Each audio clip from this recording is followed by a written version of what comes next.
We are gonna, and then we have to push continue, I guess. All right. So I want to welcome all of you to our 4th annual Mayor's Forum here at Civility First.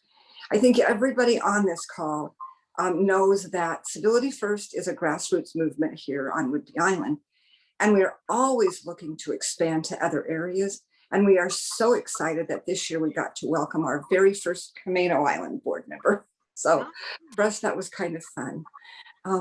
We were founded on and are still concerned about the normalization of uncivil discourse across political spectrums between families, online, just in our everyday life. And we, like all of you, want to live in communities where people are treated with civility and respect. And to that end, we do forums, we do workshops. So far, we've done just over 90 workshops. And every October, we are pleased to bring you Civility Month. And as I said before, this is our 4th annual. We try to promote listening and learning from those with different perspectives. We strive to model civility, and we ask others to pledge with us to do the same. We also are very clear that it is an aspiration, and we are to forgive ourselves and others when we or they fail. So far, we also have 2 people shy of 600 pledge signers. So maybe tonight we'll pick up those other 2. That would be exciting. You may be aware that we are a 501c3, so all donations are tax deductible. And we hope there are those in the audience tonight who would like to join with our other donors to help with our cause. And that is all I want to tell you about Civility First tonight. I do want to take us to the next level, and that is to let you know it is my pleasure to moderate our Mayor's Forum. Some of you may have thought that Mayor Severns was also going to be here, our Oak Harbor Mayor. He is unable to do that.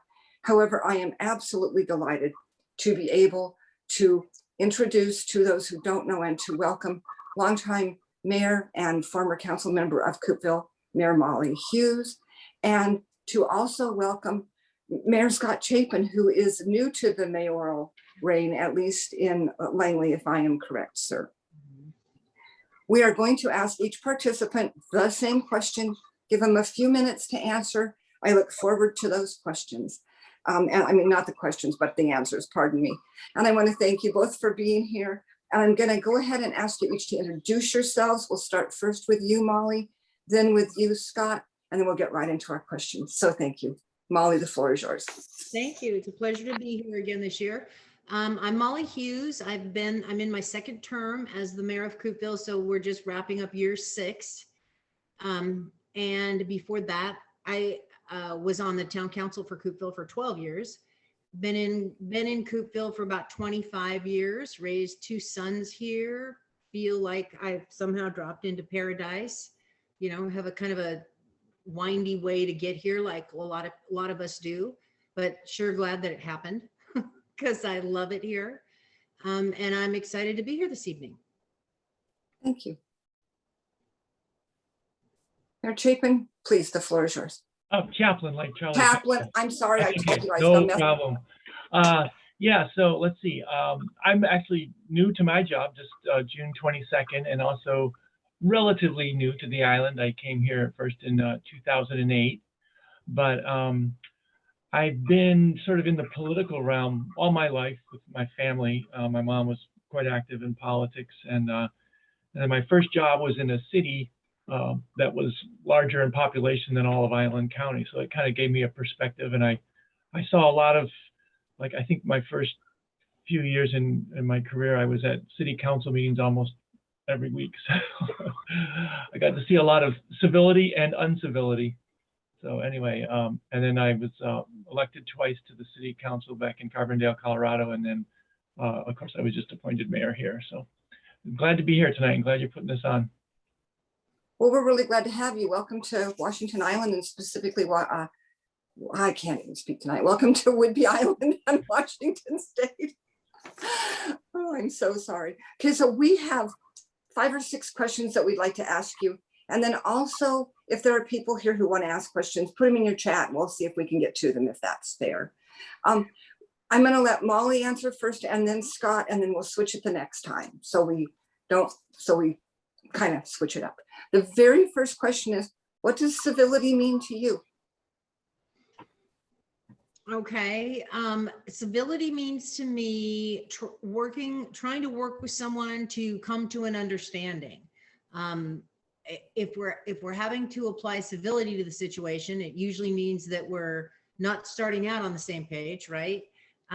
Or there's somebody needing information or disagrees with the decision that has been made. And my goal is always to, even if we can't agree, I want to always make sure that the person I'm working with or the group I'm working with understands all the facts about the situation, understands how we got there in the first place, and just acknowledge that. I always acknowledge that. Look, you know, if we talk about something for a long enough time, or we try to come to an understanding over a period of time, if we just can't get there, that it is always my goal to at least be able to look at each other and say that we understand each other, we understand where we're coming from, and sometimes we're just going to have to agree to disagree, or to, you know, best result would be if we could come to some partial compromise, or get to a point where we can help each other get to where we need to get and work on a problem together. Even if we started out on a different page. So I guess just listening, honest listening, patience, asking questions, making sure we're communicating correctly. That's a big thing for me, because often I think I understand what somebody's saying, and it turns out I don't understand what they're saying. So just taking the time, civility is taking the time to really understand what the questions are and what the situation is. Thank you. Mayor Chaplin. Yes, thank you.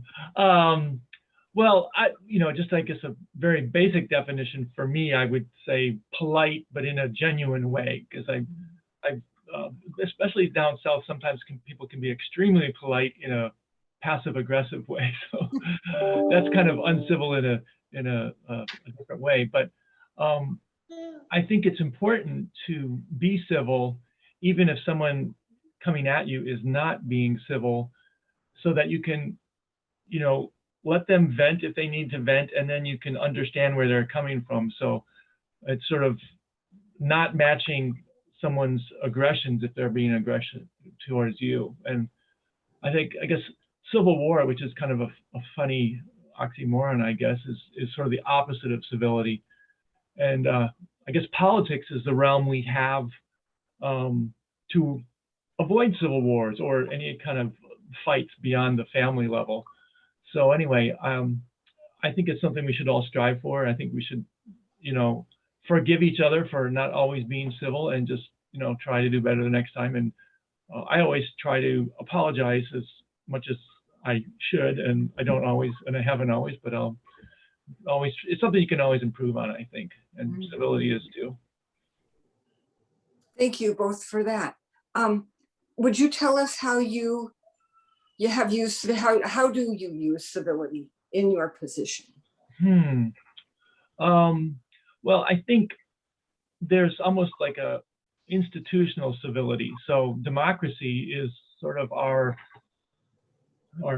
great experiment in trying to make sure that members of the body politic can interact with each other in a civil way, at least, without pulling out guns. And then beyond that, I think it's, what we learn in schools about how to treat each other and how to talk to each other that is so important. So I try to do as best I can from my side, and then make sure, like if I'm leading a meeting or something, I try to make sure everyone gets a chance to speak, and no one gets to speak 3 times before one person gets to speak once, and no one gets to dominate the conversation. And then I think also, when you're in a leader position and we have, quite a divisive nation and community right now. There's people on sort of extremes, but if you can bring together people on the things that we all agree with, like everyone wants the police to show up when, you know, there's bad guys there, or they want clean streets. We want the toilets to flush and the, you know, water to go away, and we want clean water, and we want, you know, like if you list all the things that everyone pretty much wants, it's actually 90% of what needs to happen in society. And then the rest of it is what we get very uncivil about usually. So. Thank you very much. Molly, how do you use civility in your position?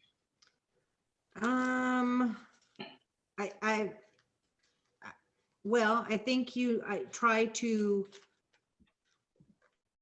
to understand whether this is fair or not, but it's always been the case, and it's getting worse in our nation. Try to understand that for some reason, people think that if you were willing to put your name on a ballot and get elected, that they get to treat you in a certain way if they don't agree with something you do. I mean, I think people will often treat politicians worse than they would treat a stranger, maybe even. They just kind of feel like it's your job to listen to them, no matter how they're choosing to give you their message. So I think just understanding that, whether it's fair or not, it is part of my job. It is part of my job. And to understand, I have found in this job that 99% of the time, there's something else going on besides what they're yelling at you about. There's always some other agenda. And not that you have the time, and I certainly don't have the training to be a counselor and a psychologist and try and figure this out, but just knowing that helps me listen more carefully, and try to really get to the root of things. But, you know, all that being said, so, you know, sometimes I don't succeed in that. I have told Catherine before, and I honestly mean this, and as the years go by, it doesn't change. Ever since I legitimately stood in front of a room and took the civility oath and signed my name on the pledge, it has just doing that has helped me kind of try and check myself and take a deep breath, or it just has brought it to the forefront, where in the past I was more quick to react, quick to overreact, or, you know, come down to the level of the person that was behaving badly in front of me. So really just being conscious of it and trying to remember that you have a choice about it. You know, you don't have to act like the other person. You don't have to treat the other person the way they're treating you. I know that's like, you know, at the age I'm at, I should have figured that out without taking the civility pledge, but for some reason, the civility pledge helped me do that. And so I just continue to try and do that and understand that it is part of my job. That is part of an elected official's job, to listen genuinely, as Scott says, when your constituents are not happy about something. And we are so happy that signing the civility pledge has helped you move to the next level. Thank you very much for letting us be a part of that growth. Could you, Molly, give us an example of when someone wasn't civil to you, how you responded, and if there were skills or techniques beyond the pledge that you found useful? Do you want me to give you a good example or one that everyone could learn from? No, I'll give you a good example. You have the floor, ma'am. Okay, so I was thinking about this, and of course, I'm sure, like Scott, I could think of dozens of examples, but let me tell you one that was like kind of interesting. A man I have known for 20 years. I consider that I know him well. Our children grew up together. I know a lot about his family, a lot about him and his wife personally. Oh, he's a nice guy, great guy. Oh my God, he came into town hall once and was like this raving maniac. I have never before in my life seen him behave that way, and it was extreme.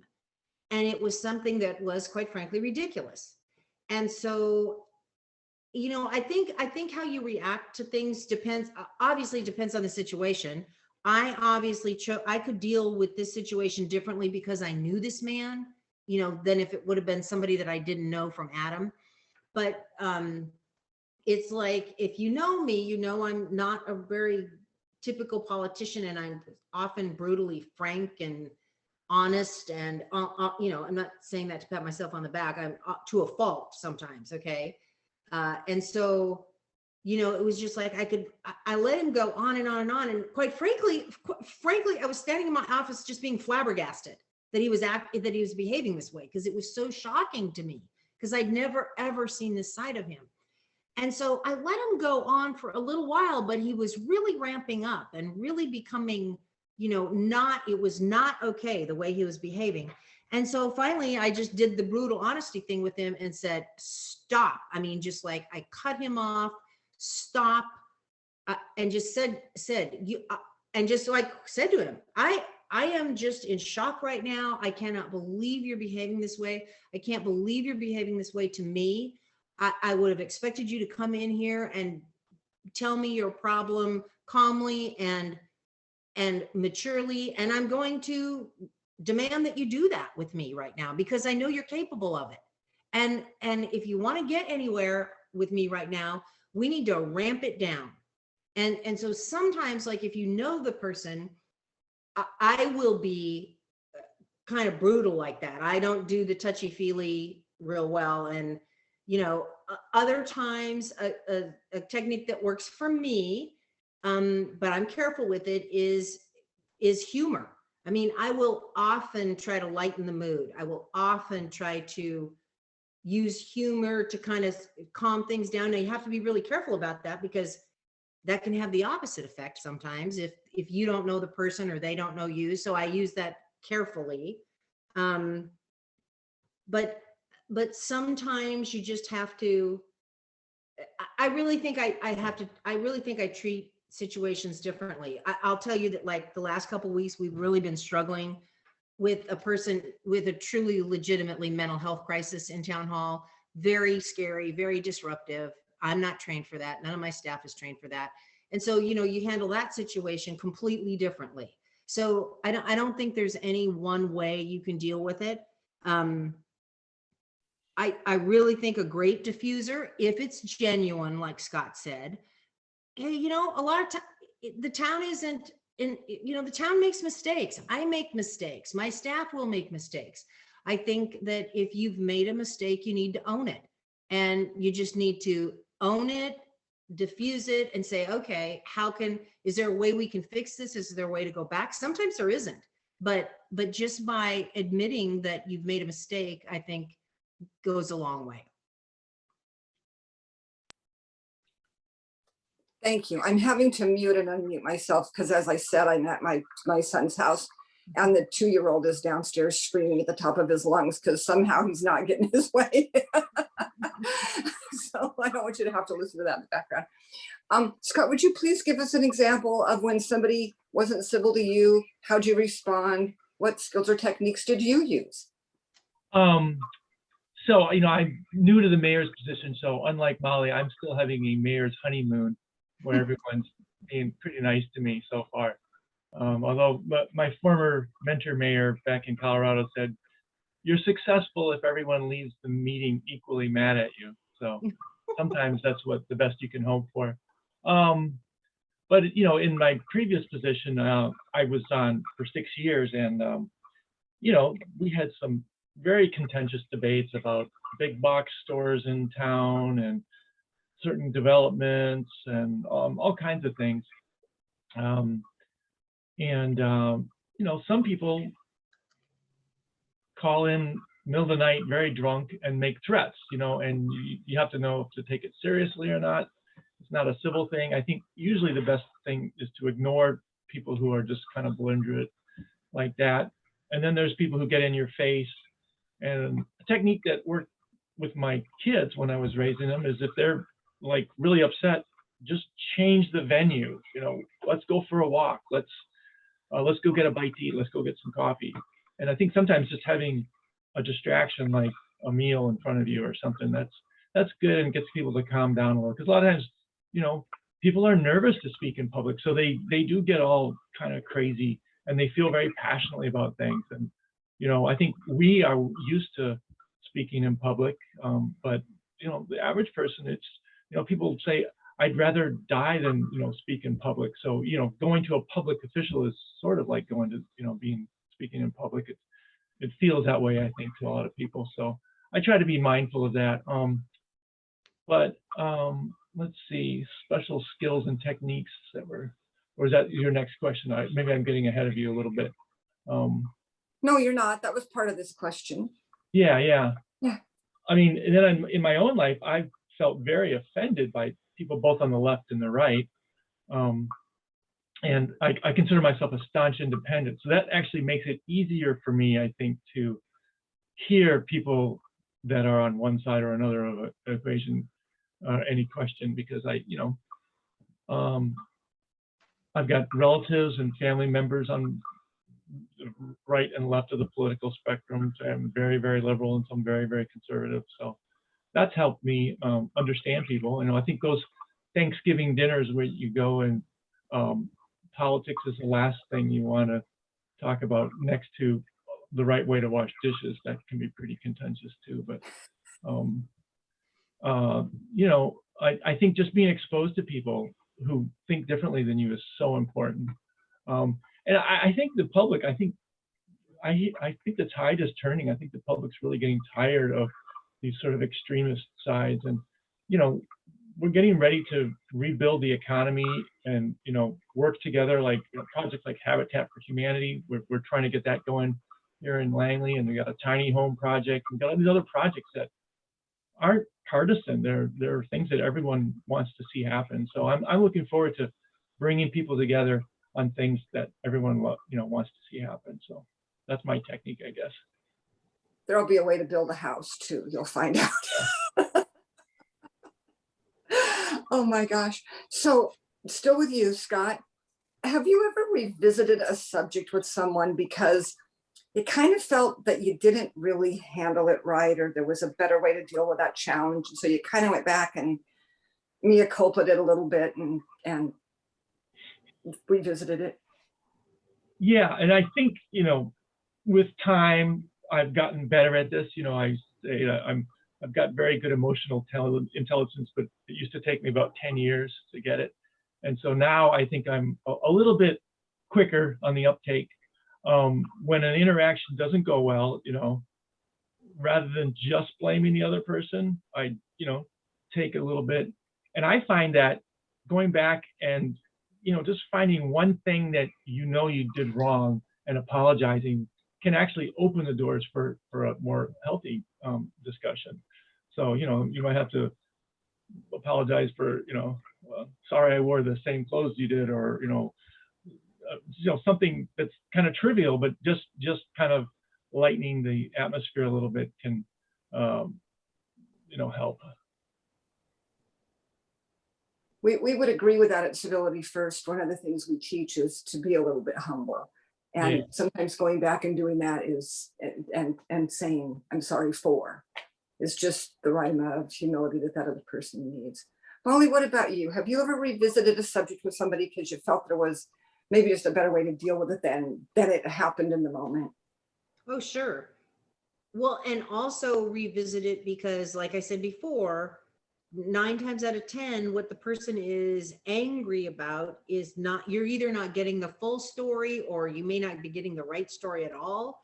And so I often find that, if someone has made it to my office and they're that upset, chances are they may have talked to one of my staff members already. And my staff is really, really, really good about giving me a heads up on things. This happened and this person isn't happy about that.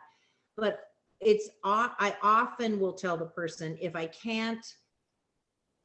don't feel like I'm really know the answers to their questions, or I can really speak directly to them with 100% confidence, I will often listen, write down, ask them questions, try to really make sure I understand them, and tell them I need to get back to them, and just let a day go by so that they have a chance to regroup. I have a chance to regroup. And then it gives me a chance to talk to some of my staff members, or maybe find out more about the situation. Often that's when you find out, okay, here's what the real problem is. And then you can try to tackle what the real issues are. But it's then when you do that, it's imperative that you do get back to the person, and you get back to them soon. And even doing that, even the fact that you said you were going to get back to them and then you do, that diffuses a lot of hostility and suspicion of a politician, or any bad feelings they might have had. And even, a lot of times that will, I can't tell you how many times a person is yelling at me and I think I understand what they're mad about. And then I'll talk to one of my staff members and they'll go, oh yeah, I talked to that person yesterday and they were saying this. It was like, what? That is not what they were saying to me at all. What are we really dealing with? Or by listening to my staff member, I'll understand, I misunderstood this situation. I didn't understand what they were really complaining about. And so a lot of times just getting different perspectives and making sure you've got the full story and letting a little cooling time go by. Absolutely, I revisit situations often because of that. Thank you. Thank you. So what do you think is your responsibility? And I think you've both touched on this a bit, but as an elected, what is your responsibility to listen and then also to work towards an equitable solution, and keeping it civil? And Yeah. Molly, that's you first. Oh, I'm sorry. Go ahead. Sorry. Well, as I said before, it may not be right and it may not be fair, but as an elected official, it is part of my job. I mean, it is part of my job when people are unhappy or they disagree with the decision you've made. A lot of times people will come in just ready to rumble and they're angry because they've been told or they've heard something that's completely untrue. They're like angry about misinformation. And so it's a big part of my job, to make sure that people get the information that they need, try really hard to get people information about decisions and changes ahead of time so that we can get this input when we can actually use it instead of after the decision has been made. One of the biggest frustrations to me as an elected person, we just beg for that input before the fact instead of getting yelled at after the fact. That doesn't do anybody any good. The decision's already been made. So just trying to communicate up front with people. I think it's my job. I have often said to Kathy and any of you that know me, I can definitely be short-tempered. And I've also said that the biggest struggle for me is I can take a lot. I'm thick-skinned. I feel it's my job as an elected person to take some of that. I do not feel like it is my hourly utility clerk's job to take that kind of abuse. Or my fiscal clerk, the poor souls sitting out at the front desk who happen to be the first ones that people see when they come through the door. I'm very short-tempered about that. I will, and we're a tiny little itsy bitsy town hall, so we hear everything that goes on. So when I hear one of my front desk people being abused, I am in there ready to rumble. I mean, I will insert myself instantly. And if standing in the lobby, if I can't get them to calm down, I bring them into my office and I will say to them, if you're mad, you yell at me. These people don't get paid enough to be treated like this by you. And it's another example of a brutally honest comment that I have found will de-escalate people actually, instead of, it almost embarrasses them. It will de-escalate them in a different way. But I am very short-tempered about that. But on the other hand, I would say it's also my job as a boss to be a role model with patience and not losing my temper and customer service. So, it's a constant push-pull. I think another thing that is an important job for me as the mayor is to treat my council and my community boards with respect and transparency. It's my job never to surprise them. It's my job to make sure that they're never in a public setting where they're caught off guard or by surprise. I work very hard to make sure, not that everybody agrees. That's never my goal, that everybody agrees, but that everybody's prepared for what could happen at a meeting. Everybody's prepared for, here's everything you need to know about this that we're going to be discussing or that we're going to be taking action on. I think that's my job and goes a long way. When the community of Coupeville sees the mayor and their council and their planning commission and their HPC, when they see us treat each other with respect and watch us be able to talk about things that we don't necessarily agree on, but we're able to talk about them and come to a consensus, I think it sets the tone for our public meetings. And I think it's helped us over the years. I believe that we have on the island some of the most civil public meetings, and we're proud of that. That's not by accident. Well, and it sounds like you're protective of your staff, and I'm sure they really appreciate that. Yes, I am. I have Good for you. I've got like a crazy alarm going off. I'll be right back. Okay. Scott, how about you? What's your response? Oh, go ahead. You know the question. All right, go for it. Oh, no, I was going to answer the same question. Yeah. But after Molly, that was so profound. I mean, it's like kind of like, oh, do I have to, give a speech after something that good? But I think it is, it's my responsibility as mayor to, kind of take the hit from the public, not the staff, not the council, because I am sort of, in the strong mayor form of government, sort of the voice of the city. But again, I think especially telling people the bad news, if they, they don't like something, that's part of it. Let's see. But yeah, the responsibilities of the job, I think, just go back to the fundamentals of the American experiment, making a more perfect union. And it seems like, oh, that's just blah, blah, blah, but it really isn't, because a lot of people right now don't trust the government, and there's a million good reasons why they don't. I mean, from Watergate to all kinds of other things, the government has not been transparent. It's, it hasn't been efficient. There's a lack of checks and balances. So all those basic things that, we started establishing 200 whatever years ago, it's constant work to keep improving them. And that's kind of the job of the bedrock of democracy is small towns, and so it's our job to try to make that work so that it can trickle up to the rest of the system, I guess. Mm-hmm. I like that. So Scott, does every interaction have to be civil? Well, I mean, I heard Molly using more of a definition of sometimes it's almost like there's super nice, and then there's civil, and then there's something lower. Yeah, I didn't really have a good answer for that one. I mean, ideally, yes, but probably in reality, no. But I just couldn't think of some good examples of, like, I mean, we go to war, and once in a while a war is very justified, but and that's not civil at all. But so yeah, I guess it's always hope for yes, but that makes sense. We can strive. Molly, what do you think? Does every interaction have to be civil? I absolutely think that should be the goal. Is that ever going to happen? No, but I like to hope that I can start each transaction assuming that it's going to be civil. And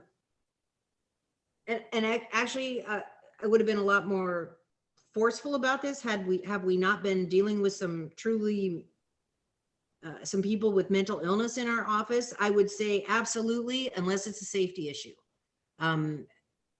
because we have had to do some strange things in the last few weeks. So I would say absolutely, it should be a goal that every single encounter be civil, unless there's a reason for safety with your staff or wherever you're at in a meeting that you maybe need to take a different tack right from the beginning. But I know that that's hopefully that's the extreme. It's not the norm of an uncivil conversation.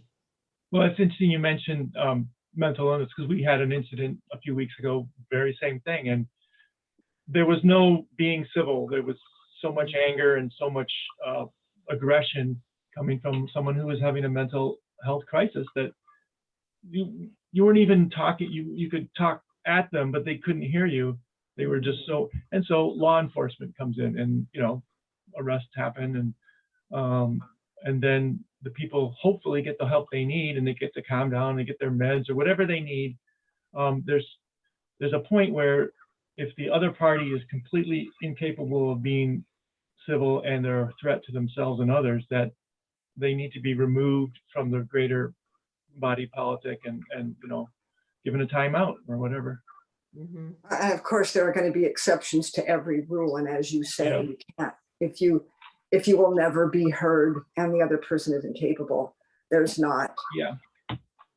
It comes back to the aspirational part, of course. So Scott, does civility mean to you that you must always agree? Well, that's almost like a soft pitch. Of course not. No, I'll just keep it short. That's hard for a politician to do, but I'm going to keep it short. Of No. course. All right. Molly, how about you? Okay, Scott, my piece of paper says one word, no. Beat me. Yeah. I don't think I agree with Scott. There's not much more to say about that. That's not the goal, and it's never going to happen. That's probably true. I know that sometimes when you disagree with people, then they say you're not being civil. And it's like, well, No. I'm just agreeing, and that's okay, which is all part of how we learn to be civil, is from our disagreements. Find the points we do agree on and go from there. And then so our last question for the night that was sent to you, wonderful mayors, was how do you advocate for civility when someone who you're talking to doesn't feel like civility has ever worked for them? How do you then bring them back to looking for civility in your conversation or your interaction? You want I me think to- that's yours first, Molly. Okay. My mistake. Sorry.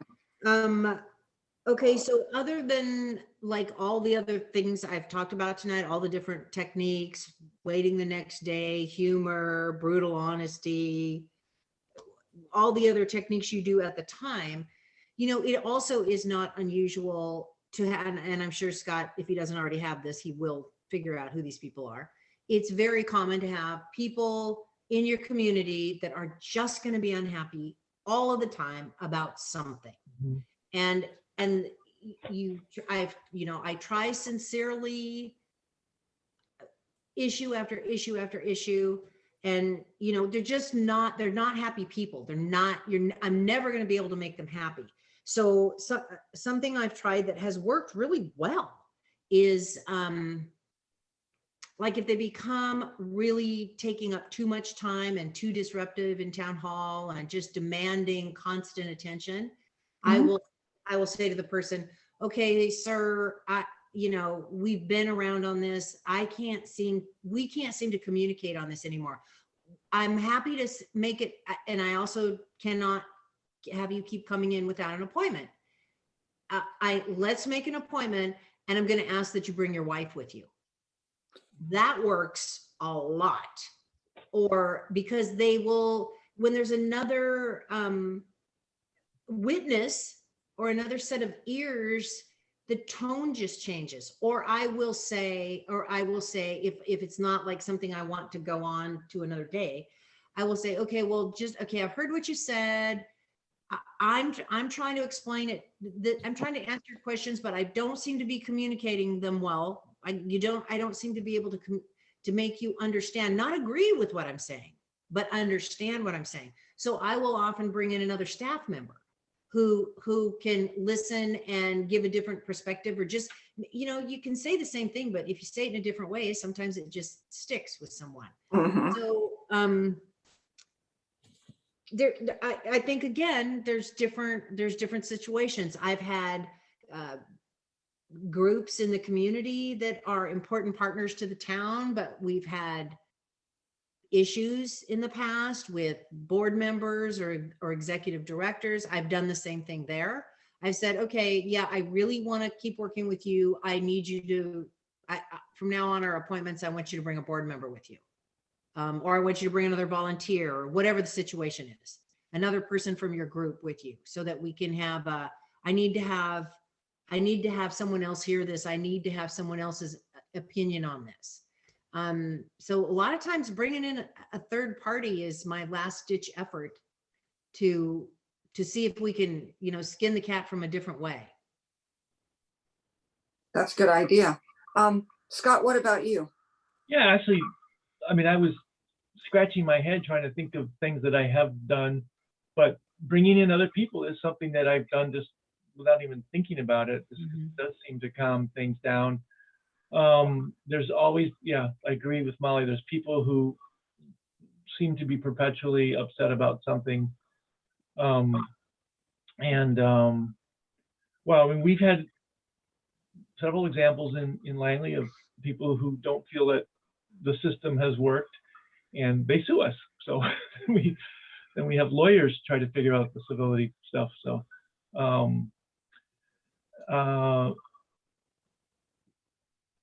I wish we did have some other kind of mechanism, and I've been actually thinking about this, some kind of ombudsman or something like that, where people, because we're such a small staff and there's such a small community, there's a lot of like, I don't want to, get, the personal politics can get kind of messy in a small town. So if there was some kind of body that, and now with the Zoom, of course, it might be easier because they could have someone who nobody knows and they could mediate a dispute.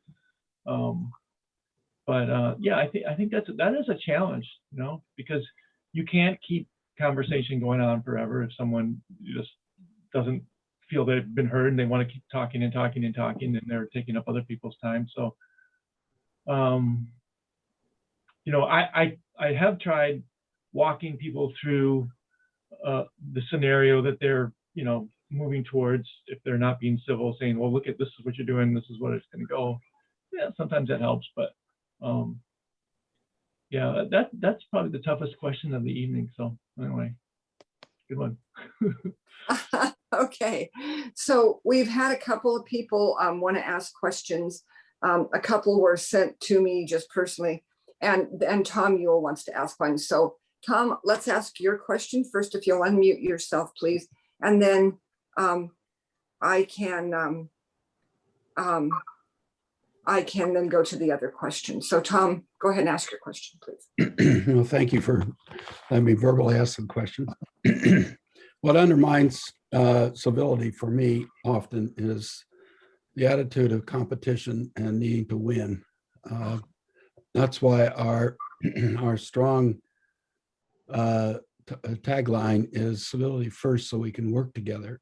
The idea isn't to dominate or to compete and win, but to find that tender place of listening and finding the common ground. Any comments you want to make on that? How do you see how do you mitigate the competitive sense of in the political arena? Not well. Well, actually, back in Carbondale, what I found was that on one issue, I have one group of allies on the city council, and then another issue, I'd have a slightly different, and sometimes, polar opposites we'd work together.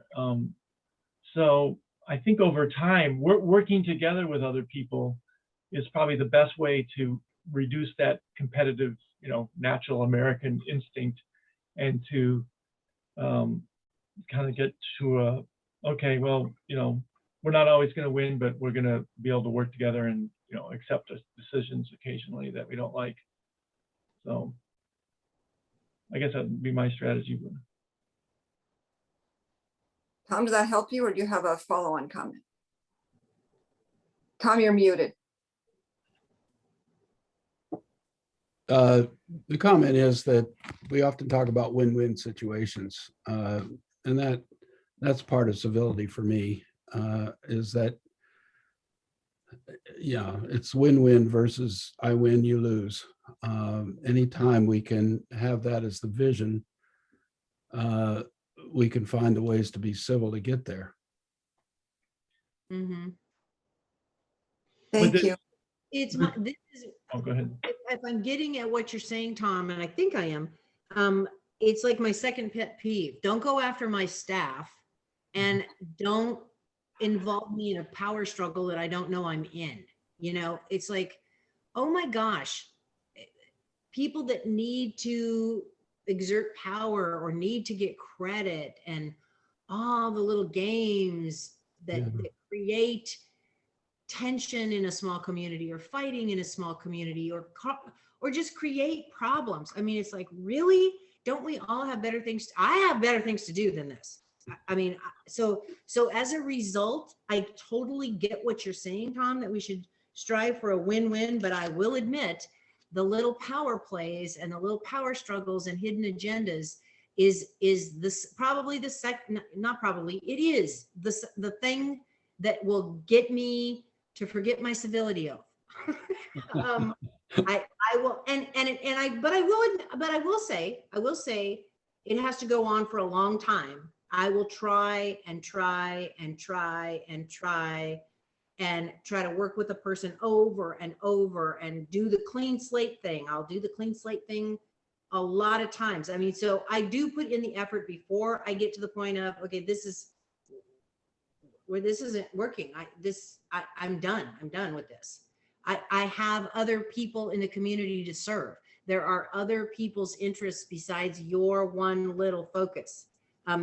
It's a hard thing to remember because usually, obviously, when people are mad, they're mad about what they want, their thing, and they forget that you have an entire community of taxpayers that you have to balance all the needs of the residents and the businesses and, you know, everything that's going on in your community. And so, and I mean, I think that's human nature. I do that too.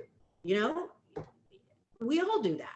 So on one hand, you got to remember that, but on the other hand, I got to remember that when I'm dealing with people. But on the other hand, also, I have a short fuse for that. So, but those are often the times I try and remember my civility pledge, Tom. Okay, thank you. Scott, Yeah, did you want to add in? Go ahead, Scott. Well, yeah, Tom, I mean, I think it's wonderful to have win-win, but there's so many issues that are just so cut and dry that someone's either going to get their way very clearly or they're going to be really upset. And I try to head those off at the pass. Like, we have one issue that keeps coming back, and they keep wanting to get on the council agenda. And I know the way it's going to go, and I know the issue isn't ripe for public debate. And so I just keep working out with them and saying, hey, you know, this is what you need to do. This is what you need to do. This is what you need to do if you want to move this forward in the process, because it's just a lose-lose situation if they get in front of us. We waste time and they don't get what they want. So that happens more than the win-win sometimes with those people. Of course. Thank you both. I do have another question. Our board president, Kate Bracey, had a couple questions that she wanted to ask. So Kate, go ahead. I'm wondering, given the sort of hugely ambitious goal that we have in our organization to shift the norm of public discourse, I'm wondering if you each briefly would just say, do you think that's possible? And what would you hope that Civility First would bring to your constituents or your council or whoever it is you're working with that would make that more likely to happen? Do I get to go first, or? Let's see. Sure, go ahead. Okay, I wasn't sure if it was my turn or not. Yeah, well, I think Civility First has been on and off my radar screen, you know, for the last 4 or 5 years, and I'm embarrassed to say that I sort of forget that you're there. But I think, you know, every time there's a new council elected, it would be great to have a training. And then I don't know if you're working in the schools, but that's, you know, get people before they get to my age, and then you'll get a lot more hope. Yeah, I mean, you're doing the work that makes democracy possible. So keep doing it. Thank you. We are trying to get in the schools, and work on lesson plans that teachers could do on just civility and what it means and so forth. Mhm. Mhm. Molly, what do you think? I definitely think it's possible.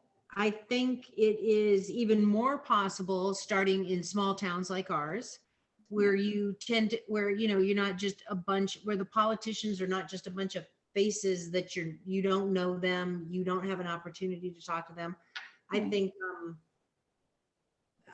I think small towns have the ability to make changes quicker. Well, I also think that we're probably more civil to begin with because we do know each other, because we are a small town.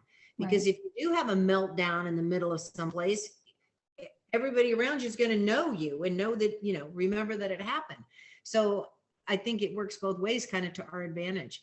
I love the stuff you guys do. I love the different ways you tackle it. I love the art shows with the kids. I like your forums. I like your speakers. Scott makes a really good point, because I'm like picturing my beautiful civility oath that's hanging in our conference room that you provided to us, the beautiful framed one. And I'm thinking that like half the council is different than who originally signed that. Right. And so that would be fun. And also, you know, like when we very first started this conversation, I wrote myself a note, hey, how come no one sent me a civility proclamation to declare October as Civility Month? Because we always do that at a council meeting. And if nothing else, you know, it's just an opportunity to say it out loud, to say it in public, to have it be recorded on our meeting, that this is something that needs to be acknowledged and that we support it, and, you know, just try and be a role model of it. I think you guys do a great job. And I appreciate it. I do. That proclamation will be on your desk tomorrow morning, ma'am. I want one too. I want one too. All right, can you make that happen? All right. Tom, you have your hand up, but we have about 5 minutes left, but Tom, go ahead. Just a quick comment to modify a little bit Kate's comment. I think we need to think that the norm really is that we're pretty gracious and civil with one another. Yeah. I think what we've got is a epidemic of incivility, of people being short-ended, short-tempered. But I think in basic, you watch at the supermarket or any other place, people are being kind and civil most of the time. I think that is the norm. We have to be careful Mhm. when we don't assume that everybody's at each other's necks. Sorry, that's enough. No, I think you're absolutely right. I think the people that tend to be uncivil, disrespectful, I think it's a very, very small part of our population, but they have the loudest voices, the biggest mouths, they get the most attention, they write the most letters. And I don't think it's representative at all of the majority of our population, either here on the island or in our country. It's getting a lot of press. It's getting bad behavior is getting a lot of press and getting a lot of attention, disproportionately so, I think. And I think like one of the greatest things you guys do is highlight the positive instead of focusing on the negative. And I think we can all do that. Give a lot. I like to give a lot of credit in public to my staff, to my managers, give a lot of public credit in public for the fabulous nonprofits in our community that do so much good work. I think you can make a conscious decision, and at least in Coupeville, it's easy to come up with things to celebrate and things that are positive to focus on. And I think if you do that and that becomes your norm, just like Tom said, instead of focusing on the bad, you can be a role model. You can try to set an example. You certainly can. Scott, would you like to have any last words? Like I said, we're getting down to the wire and nobody ever says talk longer, so I don't want to keep you past the hour, but I certainly want you to have the ability to have last words. Oh, yeah, I hadn't really prepared any long last speech. Yeah. No, there's certain institutions in our society, the newspapers, the libraries, and sort of your group that kind of create the social fabric that change the norms and help us really keep ourselves in line. Because I understand being angry and passionate about issues, and I think in my younger years I was quite hot-headed. And then I read Benjamin Franklin's book, I can't remember, like autobiography or something, where he talks about in his early days of debates, he wasn't very successful because he was always insisting that he was right. And then he went on to be a little more humble and, and not falsely humble, because what I find is sometimes if I listen to others, I realize I was wrong. So that's an important lesson too in life. I think, especially growing up as a male, and my dad was a professor, I think probably males have a tendency to try to be right all the time more than ever. And so that's an unfortunate tendency, but it's something that we can unlearn. All right. Well, thank you all for being here. We've had a great audience. We've had great speakers, Molly. And Molly, it's always good to hear from you. Scott, I'm so glad I got to meet you, and I sure will do something again. Thank you for joining us. Thank you to our participants for being here. I have to plug again, remember, we are a 501c3 and we are doing great work. And if you want to be a part of our part of that, let us know. If you'd like to be a pledge signer, let us know. You can check everything we have coming up at civilityfirst.org. And we'd love to have you join us on other meetings.